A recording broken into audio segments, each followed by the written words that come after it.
Okay. Ang siya guys. Sigyan din siya ng asukal guys. Ganyan lang siya magluto guys.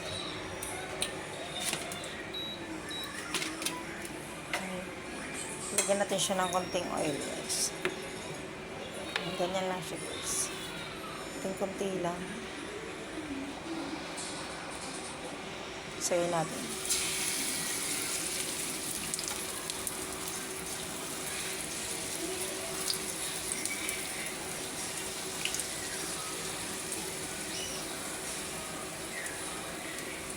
Tapos bago pahira natin siya ng margarine guys. Patapos na. Guys, meron tayong margarine. Simpleng-simple lang siyang lutuin guys. Kaya siya na. Tara guys, kain tayo. Ayun guys, nakaluto na ako. Margarine yan guys. Simple lang lutuin guys. Thank you guys for watching.